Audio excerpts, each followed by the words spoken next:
आहा तो प्रेम दौड़ी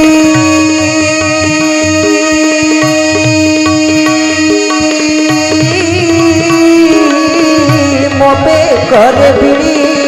तो प्रेम दौड़ी हो मोबे करे भिड़ी प्रभु तो प्रेम दौड़ी मोबे करे भिड़ी तो प्रेम दौड़ी मोबे करे भिड़ी आहा टाणी नियो तुम पाख तुमरी बंधने रख सबु बंधन छुटाई है प्रभु तुमरी बंधने रख प्रभु तुमरी बंधने रख। बोल भक्तवत्सल भगवान की ताहले राधाराणी कहते कौ दौड़ी रे बांधे ना तो प्रेम दौड़ी मो बेकरे भिड़ी टाणी नियो तुम पाख अर्थ राधाराणी तांकर प्रेम रूपक रजुरे भगवान कृष्ण को बांधि ये होचंती राधा दामोदर अर्थ आमर गोटे दौड़ी जो रजु को आम प्रेम रूपक रजु बोली कहूचे एइथिपाई भगवान भी भागवत अति बड़ी जगन्नाथ दास निजे लिखिंट ओडिया भागवत कहते संसारे अच्छी मुहि छंदी गोविंद मो भगत पारे मते बांधी गोविंद पुणी ये समस्त स्थान रे ये संसार रे छंदी किरी अछि एकमात्र जणिए मते बांधी पारे से होचंती मोर भक्त प्रभु भक्तंक भाव रे भक्तंक प्रेम रे मजे भक्तर भाव रे से बंधा पड़े ताले एही कार्तिक मास रे प्रभु बंधा पड़ी थिले तेणु जदि आपण माने भी सही भाव को आनी प्रभु को प्रार्थना करिवे प्रभु भी आपण पाखरे बंधा पड़ी जिवे तेणु से भाव आवश्यक अच्छे से भक्ति आवश्यक अच्छे कारण आमे माने जदि माँ यशोदा भाया हवा तेज कृष्ण भाया पुओ पाइबा आउ जदि आमे रावण माँ भाया हवा तेज रावण भाया पुओ पाइबानी केमिति ताहले समस्त को से भाव में माँ यशोदा परी हवा पड़ो देवकी परी हवा पड़ो जहाँफल आपण मान निकट में भगवान कृष्ण आसी पहुँची तेणु श्रीमद भागवत कृष्ण जन्म आम कथा आरंभ करवा गतकाली कृष्ण जन्म हो जाती कारण नृसिंह प्रकट हेले नृसिंह चतुर्दशी बराह आसिले बराह द्वादशी किंतु कृष्ण कौन प्रकट ही नथिले राम प्रकट हेले भय प्रकट कृपाला दीन दयाला कौशल्या हितकारी हरषित महतारी मुनि मनहारी अद्भुत रूप विचारी लोचन अभिरामा तनुगण श्यामा निज आयुध भुजचारी भूषण वनमाला नयन विशाला शोभा सिंधु करारी प्रभु राम नवमी तिथि प्रकट होते किंतु कृष्ण अष्टमी तिथि जन्म हेले अर्थ प्रभु जन्म हेले जन्म कहते अति सुंदर भाव में जन्म मृत्यु मोर न थाए तेणु अजन्मा तेणु अजन्मा मोहि धर्मनाश बेले सचाए कले पर गोविंद गोविंद गोविंद जय राधे गोविंद नंदर नंदन प्रभु हे भज परमानंद। बोल भक्तवत्सल भगवान की प्रभुकर जन्म न था कि प्रभुकर मृत्यु न था बोले से होचंती अजन्मा गीता रे भगवान कृष्ण कहते अजो पिसन अव्यय आत्मा भूत नाम स्वरूप पिसन भगवान अनेक नाम होचंती अजन्मा जहाँकर जन्म ही न था कि जहाँकर मृत्यु ही न था केवल प्रभु भक्त मान भीतर आनंद प्रदान करने जन्म होता भगवान कृष्ण प्रकट हेले मथुरा रे किंतु जन्म हेले कोठी नंदगाँ रे नंदन घरे आ जेहेतु भगवान कृष्ण प्रकट हो जाइछन्ति जन्म हो जाइछन्ति नंदन घरे एथिपाई नंदनकर आनंद कइले न सरे कारण नंद शब्दर अर्थ कोन आनंद ददायति सर्वजनान इति नंद नंद से जे समस्त को आनंद प्रदान करती किंतु थरे चिंता कले आमे सत्या त्यागुट श्रद्धा ग्रहण पर्यंत लोक मन में आनंद दौचे ना विषाद दौचे कौन दौचे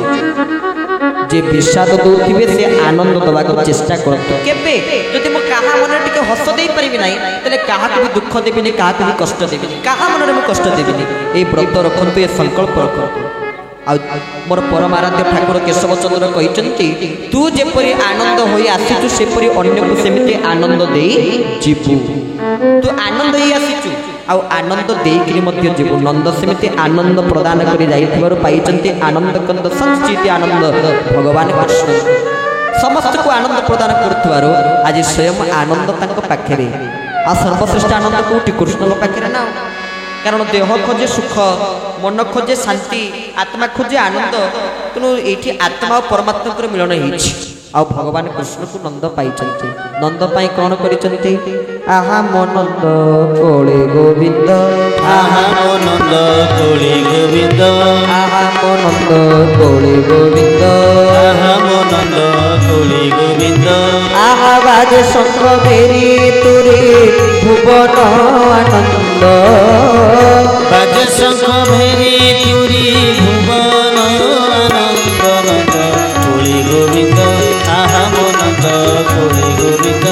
आहा मो नंद कोळे गोविंद बोल भक्तवत्सल भगवान की जय नंद एते आनंद होइचंती जे से आनंदर सीमा ना कारण स्वयं पाइचंती भगवान कृष्ण को आ नंद उत्सव से करि चली चंती आनंदर उत्सव चली चंती कारण नंद कहले जे समस्त को आनंद दियंती यशोदा कहले कोन ना यश ददाती इति यशोदा जे समस्त को यश प्रदान करते से होचंती यशोदा कारण नंद परिणत वयस रे भगवान कृष्ण को प्राप्त करिचंती साधु पंगतरे नंद को आशीर्वाद दी साधु माने कहउचंती पुत्रवान भव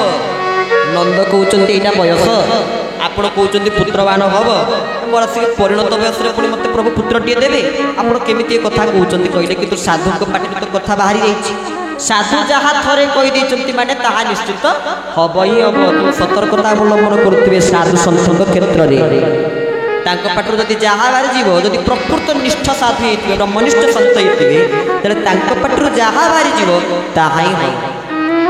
दियो दर्शन काष्ठ की पाषाण गंगा दर्शन पाणी साधु दर्शन मुक्ति पसरा मुख को सुख बखाणी साधु जे मलय पवन काष्ठ को करंती चंदन ए जीव साधु संग बिनु नल भी पारे तोर तनु संत हृदय नवनीत समाना साधु संग सर्वशास्त्र जय लबे मात्र साधु संगे सर्वसिद्धि भय तेणु साधुकर संग करने द्वारा मनुष्यर सकल प्रकार पाप दूरीभूत हो जाए बोली चाणक्य नीति कहते साधना दर्शन पुण्यम तीर्थभूतादि साधव कालेन फलति तीर्थ सत्य साधु समागम साधुकर संग लाभ करवा भगवान को पाया साधु मुखर हरि कथा को श्रवण करने ये आपण पाखे उपस्थित अच्छा आज शपथ महापात्र महेश गोटे सुंदर भजन लिखी से जन आसु कवि